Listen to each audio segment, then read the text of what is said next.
The following program is a production of Pioneer Public Television.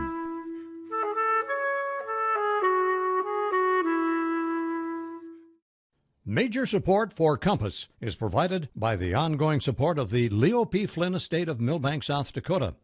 Additional support is provided by the Southwest Minnesota Private Industry Council, promoting Southwest Minnesota as a place rich with opportunity. Come for the jobs, stay for the lifestyle. More information at swmnpic.org.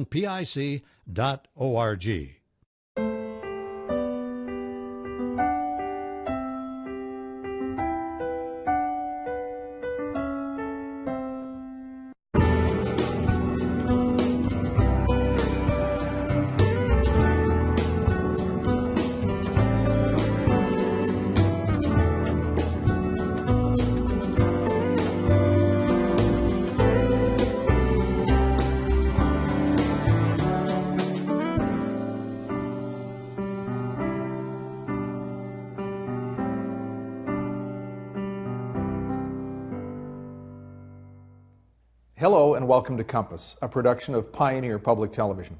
I'm Les Heen, your host for Compass. This is a weekly discussion of public policy and important issues facing our viewing area. This week, we will discuss how the challenges of finding housing in rural areas are going. We'll have representatives from the Minnesota Department of Human Services and also from Essence Property Management Incorporated. We'll touch on what some of the challenges are and the trends are and how the housing market is changing. And that'll include some discussion of aging and affordable housing issues. First, Pioneer's Laura K. Prosser is taking you to Worthington, where the Southwest Minnesota Housing Partnership is working to improve housing in that part of the state. Here's Laura's report. For small towns and rural areas, renting or selling housing is tough, and building new is even more difficult in today's housing market. But CEO of Southwest Minnesota Housing Partnership, Rick Goodyman, is here to tell us about Worthington's own efforts to improve their own housing market and what steps other communities can take to form similar partnerships. Rick, welcome.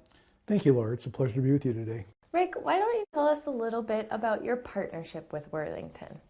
Sure. Our partnership started in Worthington in 1997. The Housing Partnership was formed in 1992, so about 5 years after we were formed, we started working with Worthington. And the way it started is Worthington contacted us and said there was a housing issue. It was primarily around economic development and workforce housing. So there were labor shortages, there were housing shortages, which were making it tough for employers to attract employees to come into the community and to live there. And so you got involved and did what for the community? You built this housing project. So what we really started doing with Worthington and a lot of communities we work with is we really need to understand the housing market, and we also feel the local community needs to understand the housing market. Mm-hmm. So we go through a general planning process.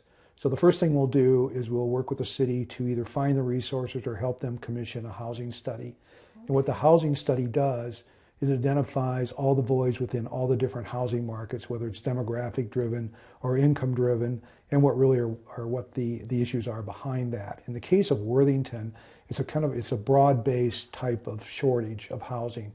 It impacts a lot of different levels.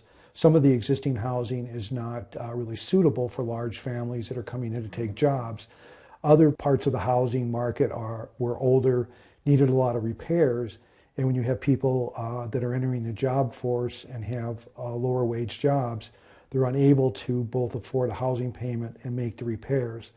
So we really looked at this as a multiple pronged type of issue. On the other side of it, the housing that's there needed to be preserved.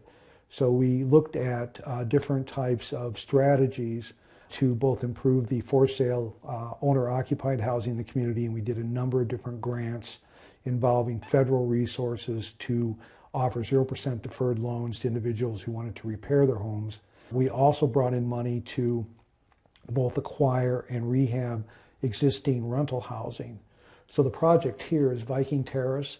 This is a project we acquired in 2004 that was very run down. So it was a 60-unit project with project-based rental assistance. So that means that a certain number of the tenants, because it wasn't 100%, paid 30% of their income towards the housing. It did house a lot of low-income working families and a lot of large families. So now, this Vikings project, what kind of pushed you towards this specific project? The project was blighted, and we were getting information from our planning sessions, also from the city, that it was a priority project. So we decided to intervene.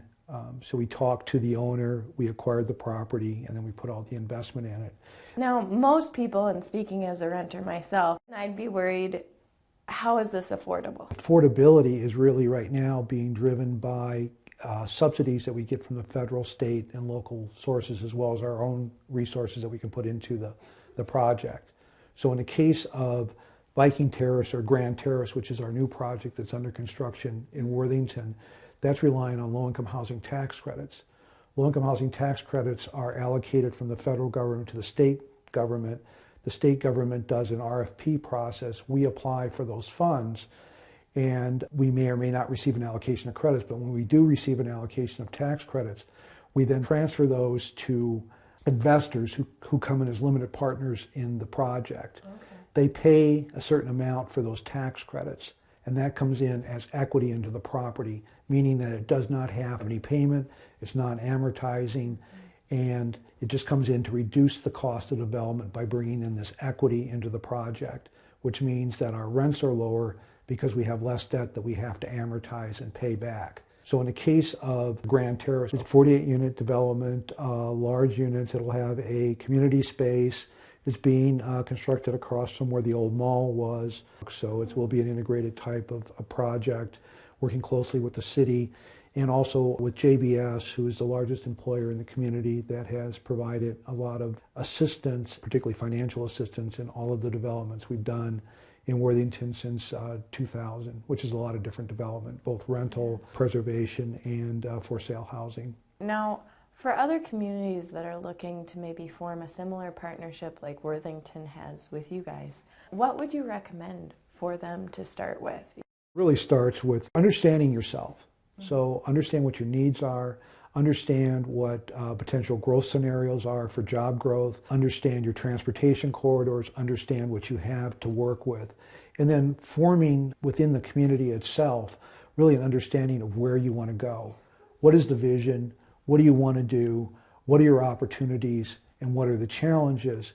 And the communities that have been successful at this, first off, understand themselves well, can work together to facilitate action plans and raising the types of resources they need, as well as attracting other types of developers and other groups that can help them to move forward. So a lot of it is being open to new ideas and being willing to look out beyond the community to what's working in other places. It's really just figure out the plan and go from there. That makes complete sense. That's it for us in Worthington, Minnesota. I'm producer Laura K. Prosser. Back to Les in the studio.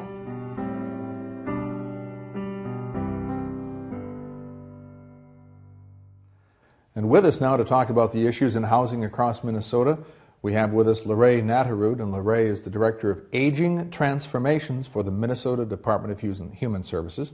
And we also have with us the CEO of Essence Property Management, Lisa Marvin of St. Cloud. And Lisa, I know you're also with the Minnesota Housing Association as an officer there as well. So thank you for joining us both. Lorraine, if I could, I'd like to start with you because, we've talked about a lot of age-specific housing discussion in rural Minnesota, and you see this from a statewide perspective. So what's the number one thing that you hear from senior citizens about what they want in housing? Well, we've done a number of surveys in the last 5 years, especially of baby boomers, just to see what they're thinking about in terms of housing. And one of the things that I think is very important is that people at that age want to stay in their home as long as they can. In fact, when we asked how long that was, many of them said another 20 years. And they've already been at their house for maybe 25 or more. And so there's a real interest of aging in place and staying in a place that's familiar and probably the most affordable place that they'll ever be. The other part that we hear a lot about is affordable housing. Ever since I got into aging many years ago, this has been number one. Along with transportation, affordable housing is a huge issue, and it continues to be something that people are concerned about. And Lisa, bringing you into this conversation, when we talk about affordable, I know you've worked a lot with the issue of workforce housing, because in the Minnesota Housing Association all across the state, isn't that the big issue right now, workforce housing and affordability? Yeah, if you go to any national conference, this is the hot topic all over the United States, affordable workforce housing. They don't know what to call it. They go back and forth. But one of the problems that I was helping a group, and one of the questions I said is define what is affordable. And the group came back with $200 or $300 a month in rent. And while I understand that's affordable, that is probably not going to be found unless there are subsidies or other programs to help with that. So it's really clearly defining what is affordable, depending on that rural city or that metro city, and what can people pay. Right, and then also, of course, what investors are willing to do. And I know Minnesota, in some ways, as you said, is common because there's the affordable housing issue for workforce. But I know, Lorraine, you'd said in some ways Minnesota is also different in that we have a lot of senior housing in Minnesota compared to other states, right? Yes, we have the highest number of senior housing units of any state in the country. In fact, we're double what the next state down the list. And it comes from a variety of reasons, but I think that a lot of it is that we want to provide good care for our seniors. And it's often, especially in greater Minnesota, it's a more efficient way of providing that care through a congregate setting, such as assisted living or even nursing homes 20 years ago. And so that means that we have providers that are interested in doing that, and also public partners, city, county, state. And over the years, that has meant that we really have a very large supply compared to other states. The issue, again, is the new version of senior housing, which tends to be assisted living, where you pay for rent and you also pay for services. That can be very expensive. And so, the seniors who are in their home and trying to decide what the next move is, they're looking at that price, because once a family can no longer provide care for you, you have to start paying for the care, and that gets very expensive. And I'm sure what you've seen, Lisa, is you've seen people who are talking about, investors who are looking at one type of housing, or investors looking at a second type of housing, and then you also hear from, as you said, people in the workforce or seniors trying to figure out where do they go next and how do they afford it. Right. I think that the senior housing, we do 55 and older or 62 and older. I think the move is big. I think my seniors have shared with me over and over, they're worried, they're scared. Just leaving the home is emotional. Selling the home can be a challenge. Many times they're not comparable to what's been in the market the last 10 years or so. And so there's issues. We have an unbelievable amount of people waiting on the wait. As soon as I sell my home, as soon as I sell my home, as soon as I sell my home, I want to live there. And I'm like, I know you do. So it's a challenge. Yeah, so it's a challenge both for the seniors as well as for other people who are looking at finding it's affordable. I know, Lisa, you also have been, you said you've been in this you told me during the break you've been doing this for more than 20 years. Yes. So big changes. So let's talk about what are the big changes that you've seen and what do you think's coming next in the world of housing? Well, I think that a big change for us was the Supreme Court ruling on disparate impact, and it's how we do our background checks. Many cities, if not all cities, want us to provide safe housing, and they want to make sure that we give people the right to live there safely. So we do background checks. The new ruling has made it to that we have to really change how we have done that for a long time. Some of it might be good change. How long ago did it occur? Will it really impact the safety of our residents? Maybe if it was 10 or 15 years ago, we could live with it. But maybe if it was in the last 2 years. We're also looking at patterns of behavior. We run hundreds of backgrounds, and we see a lot of patterns of behavior that make us very nervous. Disorderly conduct you wouldn't think is very much, but yet we can have significant penalties for cities that have 3-strike rules that hold us as management ownership accountable compared to necessarily sometimes holding the resident who in fact had the disorderly accountable. And that has been a bit of a shift as well. Yes. Is shifting more of that question onto landlords, correct? Yes. And a strike can stay with you for over a year. You can end up, in fact, losing your rental dwelling license for that unit on the actions of someone else. So that's hard for us. So then, of course, it makes us have good policy so that we put people in that have good rental history, that can pay their rent. When we went through a real difficult economic time, we had the highest receivables I've ever seen in my 20-some years. it was devastating. And you can send as many late letters as if you want, but if the household doesn't have the money, they don't have the money. And it was really a difficult time. And so now that is improving, which makes us all, economic improvement is good for everyone. It's good for everyone. People say to me, oh, I bet you hate that houses are selling. I never hate that houses are selling. Economic good times are simply good for all of us. And so people are moving different places, and that's all good. Right now, housing, we have cities that don't have enough product online. So it's just coming full circle, and this is what we do. We just track and watch. Yeah. Lorraine, before we started this discussion, I know you had a quote about housing for multiple ages that I thought was wonderful. An Australian quote about how as we look at housing and as we look at the housing supply, whether it's seniors or whether it's younger people or workforce, that there was an Australian quote that kind of captures a way to approach this. Yes, and I put it in our 2010 report. It says, if you build for the young, you exclude the old. If you build for the old, you include all, including the young. Because when you do accessibility and that sort of thing, it makes it easier for all groups to really use it. Yeah, and of course, as you look at at your job, the silver tsunami, we've heard so much about it and how the baby boomers affect the next wave in housing. I'm sure you're seeing some of the same things that Lisa is in terms of seniors who have these concerns or trying to find the right place and trying to make sure that it works for them. What do you think the trends are? Well, you know, I was thinking about this because we are probably going to see more assisted living built because there are still gaps, especially affordable assisted living, however you define affordable. But another interesting trend that we're seeing is the multi-generational living arrangement. This happened during the Great Recession because, you know, the millennials stayed in the basement because they couldn't afford something else. But now what's happening, there's the millennial generation is taking a look at the boomers, their parents, and there's more multi-generational going the other way, where they're having their elderly parents come in and live with them. And I think that has, you know, it's very interesting to see how that will affect even housing design and that sort of thing. The other thing that's starting a little bit in Minnesota, not as much as on the coast, but shared living and what we used to call the geriatric commune. People wondered when the boomers were going to go there, and it's not ever going to be a very big piece, but we're starting to see some attempts at having more shared living because housing is the most expensive part of a senior's budget, and if you can share that, it makes it easier. As we close out this discussion, I always want to let viewers know where they can go for more information because it's a big topic and we've just started to touch on it. So, Lorraine, particularly for seniors who'd like to know more about housing and housing ideas and suggestions, where should they go?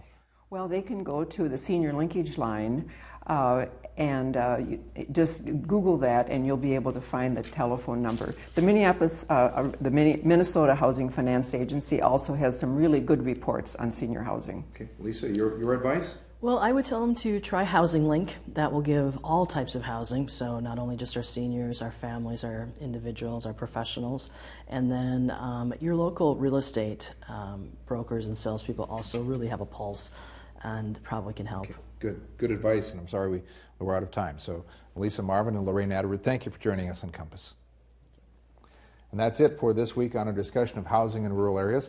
Our Compass producer, Laura K. Prosser, will take it from here and end this week's episode with the next installment of the Compass Literature Corner. Thanks for watching.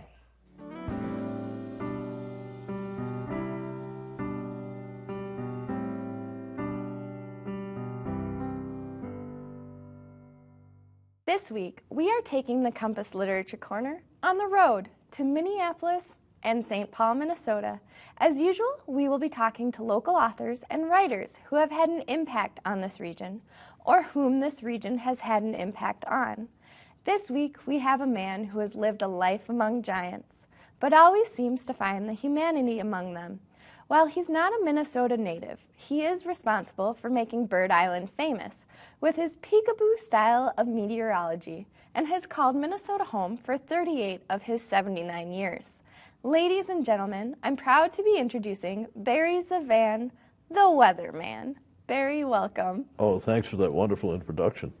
Barry, why don't you tell us a little bit about your book, Barry Zevan, My Life Among the Giants, a memoir? Well, it's really kind of a history of the broadcasting business and a lot of the history of show business. A lot of people were unaware, and one of the reasons I wrote it is Jerry Stiller urged me to write the book. Jerry is Ben Stiller's father, as he's more known today. And a very close friend of yours. Yes, since the 1950s, Jerry and I have been dear friends, and so he said he had such an incredible life that it's so multidimensional. People have to know. He said, I want you to be more recognized. And so he said, write your book. And he kept urging me. And at the top of the book, it says, thank you, Jerry Stiller, for urging me to write this book, as you see on the front cover. Yeah, and the photo, there's even a photo of you and him on the front cover, too. Yeah, and several others as well. Oh, yes. Well, and this book, you know, you mentioned that you were blessed to be invited into these people's lives. You know, there's minor celebrities and major celebrities, and many pictures along the way as you're reading. So how did you pick who fit into your memoir or who to highlight? You know, you have so many people in your book, and I'm sure, you know, you included everybody in some way, shape, or form, but how did you pick who to just mention and who to tell stories about? Well, the mentions are, you know, the ones with whom I had lesser a time of a relationship, but the ones who I expand upon are definitely ones who I had even deeper relationships for, not just meeting them, and it had nothing to do with interviews or anything else. I mean, we were in the business together. Well, and a lot of it was opportunity. Well, it's being the right place at the right time, and it's connections, because this is a very incestuous business. You start to know people, and they say, well, I know this one and that one, and say, well, I knew him too because I acted with him, and this and that and the other.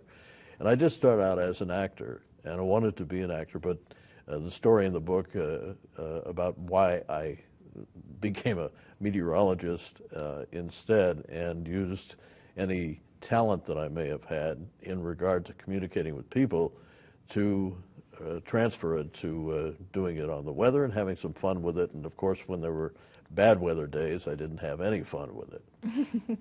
Well, in this book, you know, it follows your career from actor to weatherman and then some, you know. So as I was reading it, it struck me as a warning of, you know, what choices can impact your career. Oh, yes. I turned down a lifetime job at KSTP in Minneapolis, St. Paul, not realizing when you're in your 30s how important that offer was from Mr. Hubbard. And I've regretted it every day since. I bid for the money in Washington, D.C., and found out later that one of the stations here in the Twin Cities just wanted me out of town because we were killing them in the ratings. You were so popular. And so as I say, I've regretted it ever since. So what kind of warning would you, or advice would you give journalists like myself who are up and coming and wanting to break into the broadcast field? Well, if you're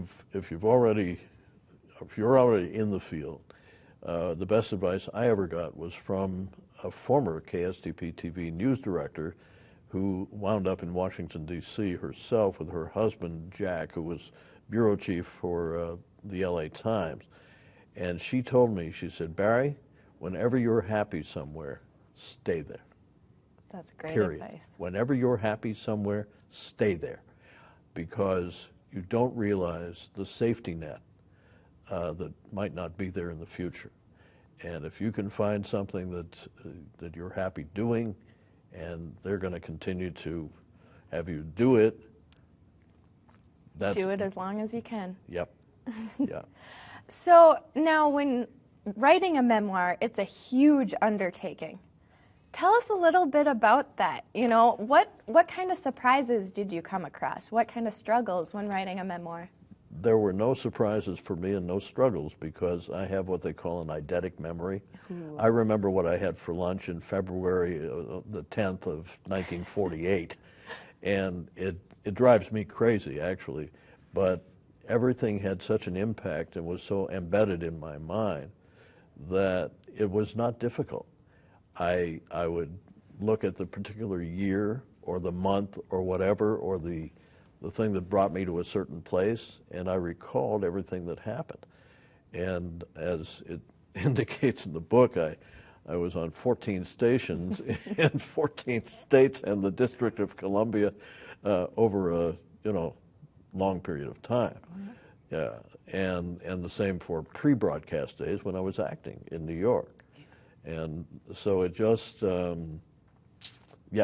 wasn't difficult to do. The only difficult part was the typing. I hated the typing part. Well, and I'm sure with having all these photos already on file and in your house that, just looking at the files brought back the memories, or just looking at the photos brought back the memories. You're exactly right.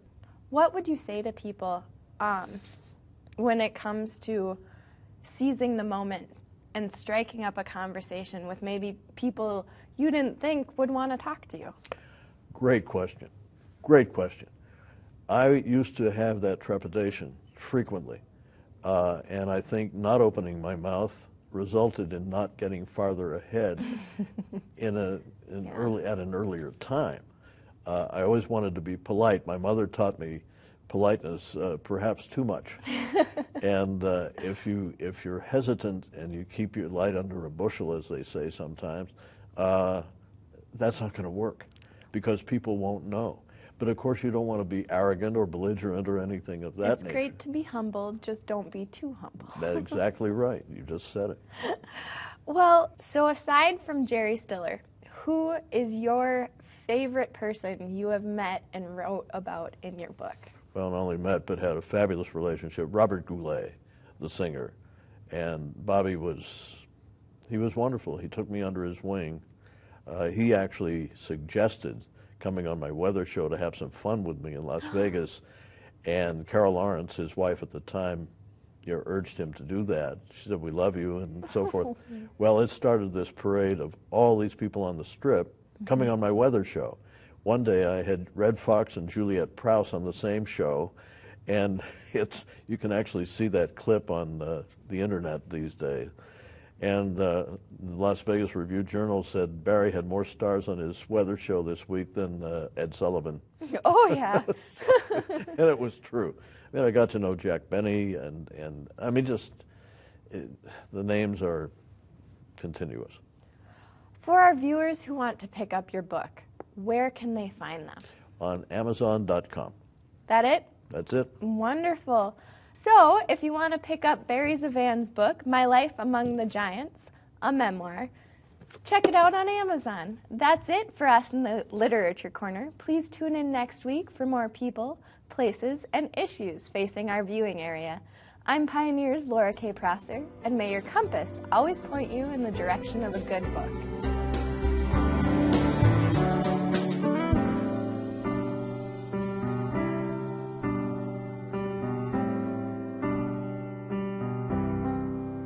Major support for Compass is provided by the ongoing support of the Leo P. Flynn Estate of Millbank, South Dakota. Additional support is provided by the Southwest Minnesota Private Industry Council, promoting Southwest Minnesota as a place rich with opportunity. Come for the jobs, stay for the lifestyle. More information at swmnpic.org.